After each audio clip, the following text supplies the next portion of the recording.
काल मातोश्री परिसरात पुन्हा एकदा ड्रोनच्या घिरट्या पाहायला मिळाल्यात। पोलिसांनी घटनास्थळी पोहोचून चौकशी केली असता आजूबाजूच्या परिसरामध्ये सुरू असलेल्या एका प्रकल्पाच्या सर्वेक्षणासाठी हे ड्रोन उडवल्याची माहिती मिळतेय। मातोश्रीवरून पोलीस नियंत्रण कक्षाला फोन गेल्याची सूत्रांनी माहिती दिली। बुधवारी एक ड्रोन मातोश्रीच्या परिसरात घिरट्या घालताना आढळल्याची माहिती आहे। काहीतरी संशयास्पद वाटल्याने मातोश्रीवरून थेट पोलिसांच्या नियंत्रण कक्षामध्ये फोन गेला।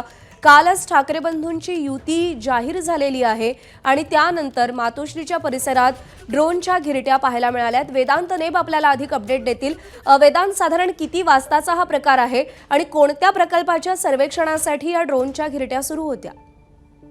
जी माहिती आपण घेतली साधारणपणे दुपारी अशा प्रकारे ड्रोनच्या घिरट्या मातोश्री परिसरात पाहायला मिळाल्याचं माहिती पोलीस सूत्रांकडून मिळतेय आणि जशी ही माहिती मातोश्रीवरून पोलीस नियंत्रण कक्षाला देण्यात आली त्यानंतर पोलिसांनी चौकशी केली। आपल्याला आठवत असेल काही दिवसांपूर्वी सुद्धा अशाच प्रकारचा एक व्हिडिओ समोर आला होता आणि त्यानंतर पोलिसांकडून सुद्धा स्पष्टीकरण देण्यात आलं होतं की एक प्रकल्पाचं काम बीकेसी आणि कलानगर जंक्शनच्या परिसरात सुरू आहे आणि त्याच्या सर्वेक्षणासाठी हे ड्रोन उडवले जात आहेत आणि तशाच प्रकारची माहिती पोलिसांनी सुद्धा